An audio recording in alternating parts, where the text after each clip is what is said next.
This will be a good one. Men's pairs racing. Attention! Go!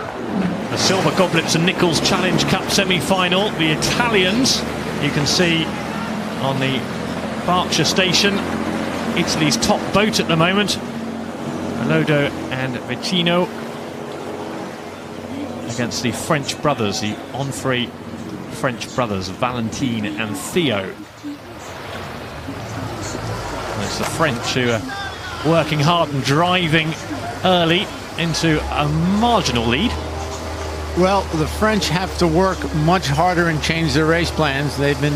These two crews have been racing each other more than anyone else in this entire regatta. They raced against each other in respective coxless fours at Rio, with the Italians coming on top of the bronze. And then just recently, a few weeks ago at the European Championships, again in the straight pair, the Italians were first with the French second. Yes, this should be a great matchup because we've got the bronze in Rio of the Italians, silver at the Euros for the French. They went on to beat Serbia and the Czech Republic and win the men's pair gold in Poznan as well. So top quality, these two men's pairs on the water. What's nice about the Henley format of pairs racing is that here the French can try and change their race plan. It's different than 6-lane racing. You can see they're rowing about 2 strokes a beat higher than the Italians. They need to try something new to get the full measure of the Italians for a place in tomorrow's final. Strong semi-final, this one. The Italians being warned for their steering, and you can see why, just drifting out into midstream.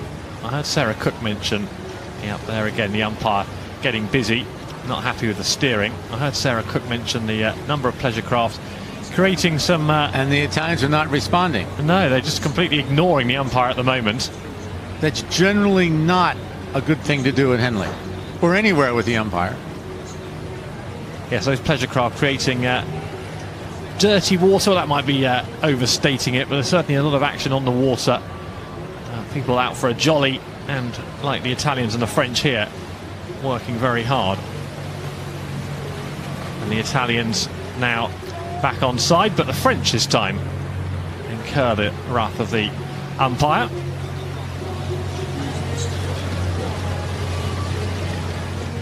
He's busy, isn't he?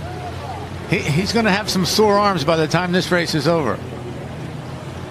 But I'll say, Tim, it looks like there's a lot of water in those 2 lanes from the cheap seats here, but I was out this morning in a quad, and I can assure you there's not much room. The Italians are coming back. Yep, the Italians just edging ahead now over the French. This is really boiling up to be a very good race, isn't it? There's absolutely nothing in it, and again the umpire warning the Italians for their steering.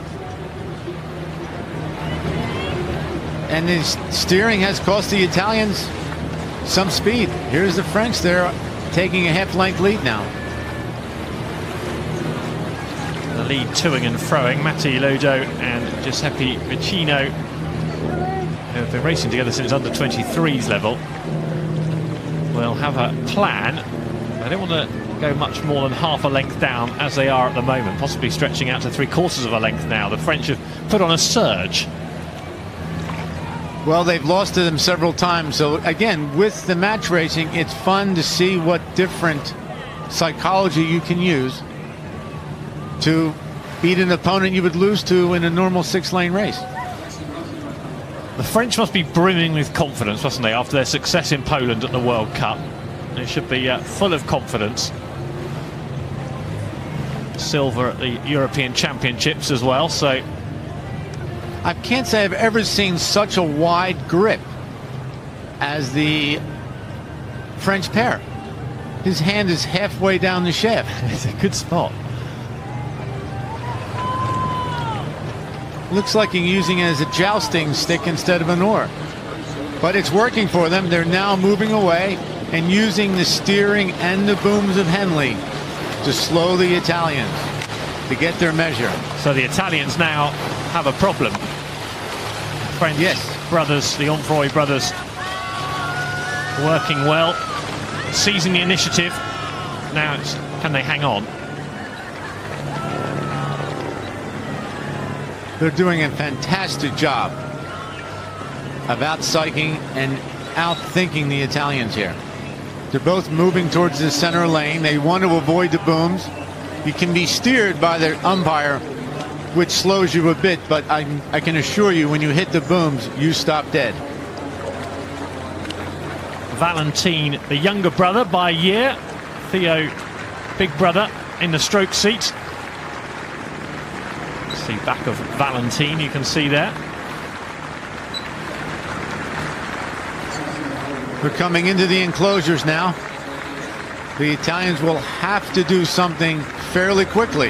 Yeah, they're running out of time in this race. The Italians, who put up a great fight for the first half of the course, but the French now shifting ahead, and in fact they're stretching that lead in front of the grandstands. Not too far to go, last 100 metres in this Silver Goblets and Nickalls Challenge Cup, and it's Valentin and Theo Onfroy, the French brothers, who have put together a very good race.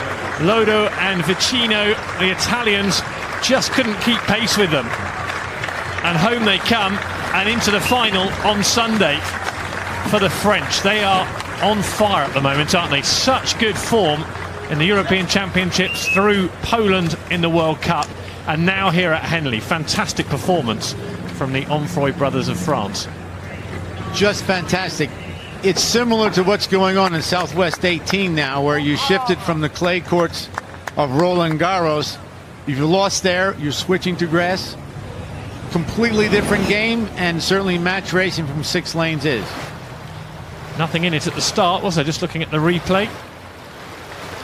But the French have a much longer extended start. They overstroke them to stay close, and the Italians really caused their own problems by steering. You talked about that grip, the unusual grip. You can probably see it just as they come into shot here. Look at the stroke man there with his hands wide apart. What do you think the thinking would be behind that? I have no idea. It obviously works for them. He's unusual, though. I mean, he's well off the handle. But as they say, anything that works.